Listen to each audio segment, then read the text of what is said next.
An overly ambitious TBR? Don't mind if I do. Hi everyone, I'm Nikhil with Shelf-Esteem, and this is my September 2024 TBR.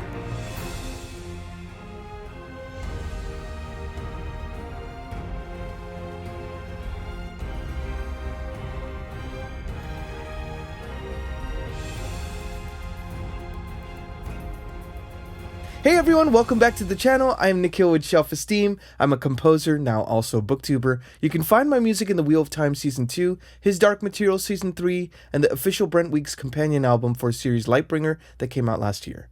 So I have a total of 7 books, some chonkers on this list for this month. And you may ask, how would someone read all those books without, while sleeping a regular schedule or working a regular schedule? Well, kind of short answer to that is I've kind of already started some of these, so hopefully it won't be as ambitious as I, kind of presume it to be. But without further ado, let's kind of dive in and talk a little bit about these books. So the first one I have on deck is one that I'm about maybe 50% of the way through. And, I'd heard about Janny Wirtz from Booktube. Philip Chase had talked a lot about them.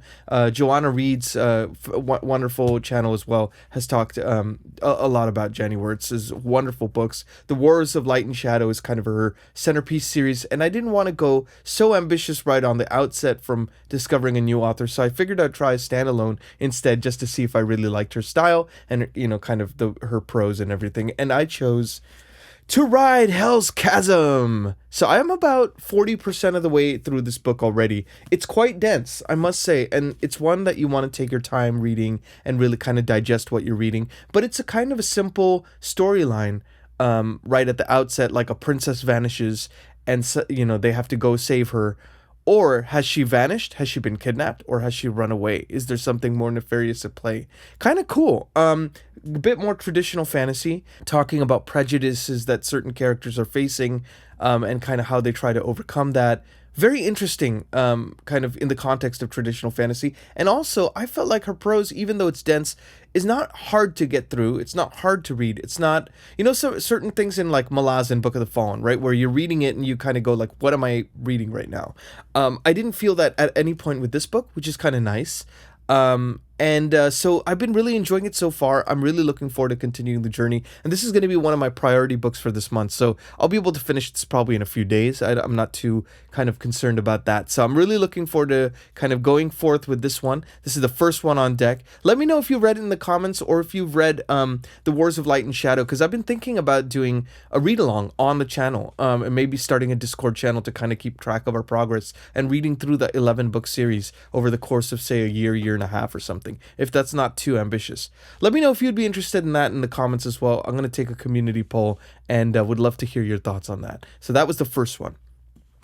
The second one is a buddy read, and a buddy read with my dear friend John from Disquiet and Dragons. I'm linking him down below. We've been doing buddy reads of the Farseer trilogy, and then we ended that buddy read with kind of a group read along with Ellie from Bibbidi Bobbidi Books, also linking her down below for the final book, Assassin's Quest. So John and I were talking, and I'm a big fan of John Gwynne. John has not read John Gwynne. And so we were kind of thinking about exploring some John Gwynne together, and neither of us had read the Bloodsworn Saga. And now some of you may know that The Fury of the Gods, which is the final book in that trilogy, is coming out in October. So what better way to kind of get introduced, in John's case, introduced to the author, and for me to be able to read yet another new trilogy by one of my favorite fantasy authors currently writing today, than to read the Bloodsworn Saga, starting with, in September, The Shadow of the Gods. So I'm really excited about this one. I got a nice little pristine copy here. I actually took it on the Alaskan cruise with me, hoping I could, maybe start on September 1st and read a few pages. But alas, it was not to be. So I'm really looking forward to checking this out.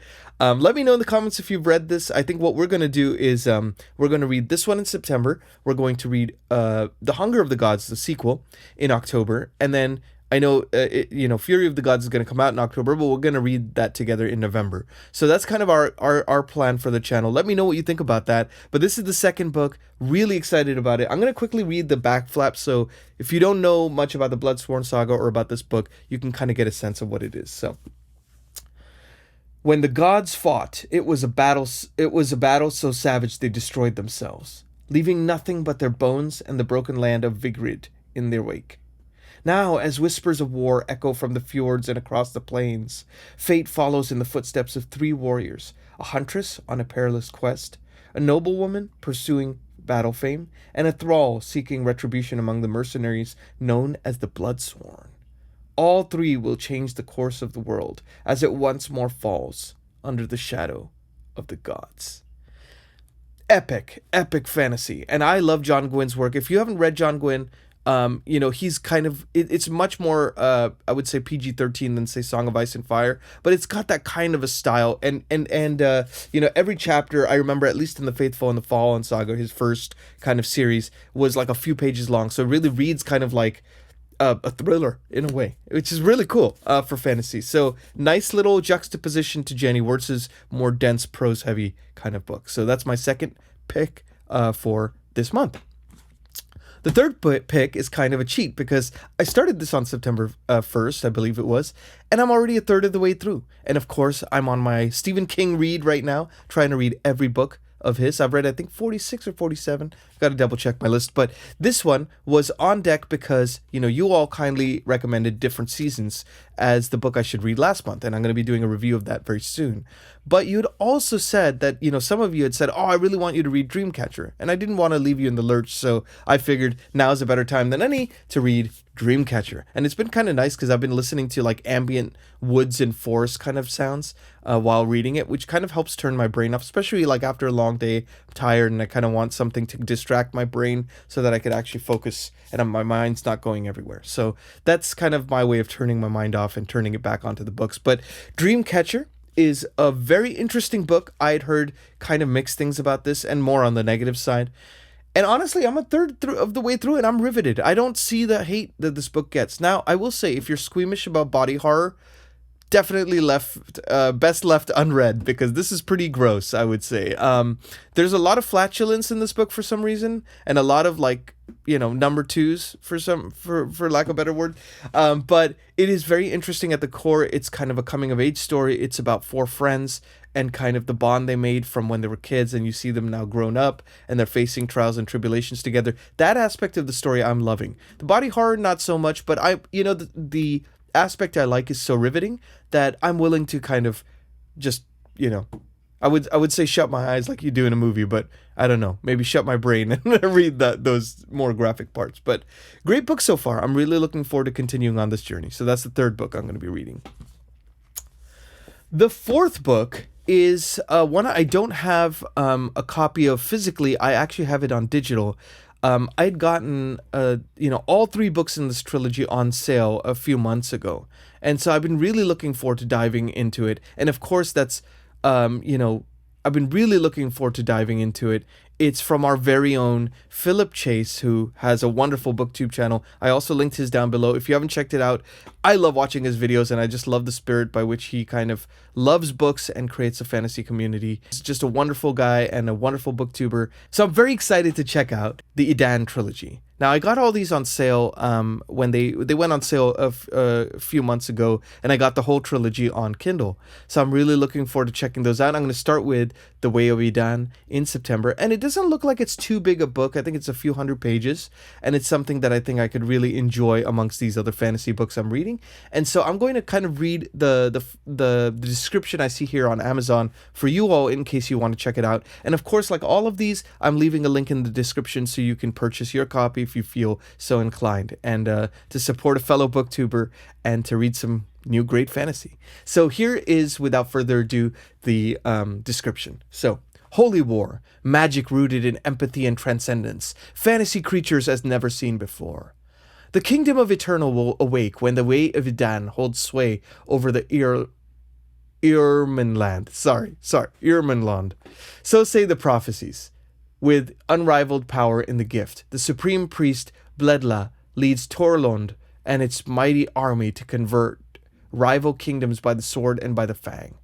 Among the gathering resistance is the sorceress Sequara, whose mission is to protect her island and her Indumwake faith from the Torlanders' aggression.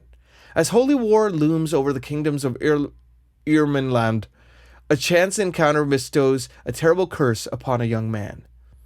Dayraven's curse may decide Irminland's fate, But first, with the help of unlikely friends, he must survive the shattering of his world. And with that, The Way of Edan, book 1 of the Edan trilogy. So I'm really looking forward to checking this out. Let me know in the comments if you've read it as well, and kind of what you think about, this first entry. And I'm going to be reading this whole trilogy actually this year is kind of my goal. So looking forward to checking those out. Now, the 5th book I'm going to be reading is one that I have kind of started in August already. So I'm about a third of the way into it. I got this wonderful recommendation from Josh with Red Fury Books, also linking him down below. Wonderful channel. If you haven't checked it out, the stuff he reads I just really resonate with, and I just love checking out his short reviews. He has some great videos that are like a compilation of short reviews of books he reads, because he reads way more than I could ever hope to read and enjoy in a month, but one can try, right? So this book was by Guy Gavriel Kay. I'd never read the author before, and I'd been wanting to check him out, and I was a little intimidated because I didn't know where to start. And Josh kindly directed me to The Lions of al-Rassan. Now, I've been reading this and loving it. It kind of takes place in medieval Spain. It's got like Middle Eastern influences, very different to regular fantasy books and historical fiction books. And it's kind of a mishmash of both from what I understand. So I've kind of seen more of the historical fiction than the fantasy elements so far, but I'm really liking it. It's unique to anything else I've read. And I've been listening to this on audio, and I've just checked out, now that I've gotten back from my cruise, I've checked out the book from the library that should be arriving soon, and I might just switch between audio and the book itself. And yeah, I'm really looking forward to kind of continuing on that journey. So that was book 5, I believe it was. Now, book 6, I had talked about The Expanse by James S.A. Corey. It's a kind of a space opera sci-fi series, 9 books or so. I had read the first 3 kind of back to back, and then I took a little bit of a break because I was waiting for a friend to kind of catch up so we could read book 4 together.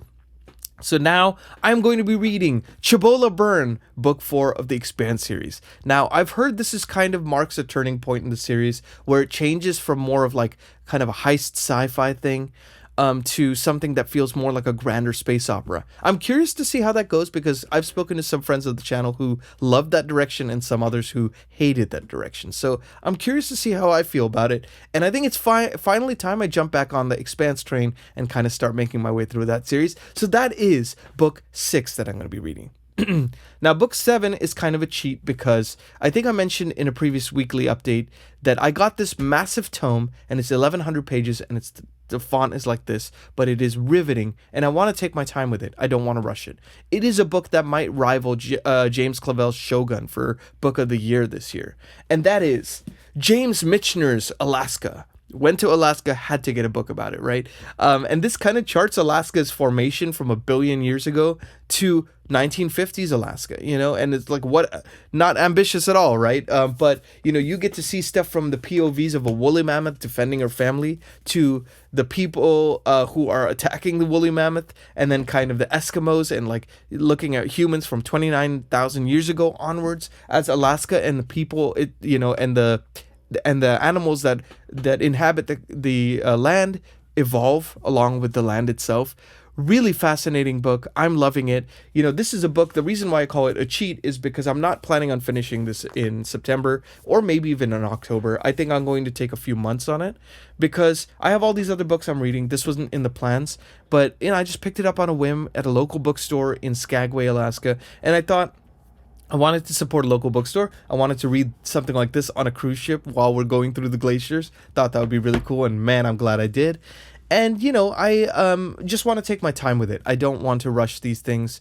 I always want to make this a fun experience. So this is my 7th book, but I already am saying right now I'm not going to get through the whole thing, but I'm really enjoying the journey, and I want to continue to enjoy it. So that's kind of my 7 for this month. Let me know in the comments like what you're planning on reading in September, what you're most excited about in September, what you're most intimidated about, because I know sometimes I read stuff that I'm intimidated to read. I know Janny Wirtz was on that list, and I know Malazan, when I get back to it, is going to be heavily on that list, but we read it for the joy and for the challenge as well, right? So let me know what you think about this list, anything you think that I should move up on the TBR. Please like and subscribe if you like this video and the videos I'm making. It really helps the channel out more than you know, and it really helps the algorithm as well discover videos like this. So I'm Nikhil with Shelf-Esteem. Please be good to yourselves. Please be good to each other. I will see you on the next one.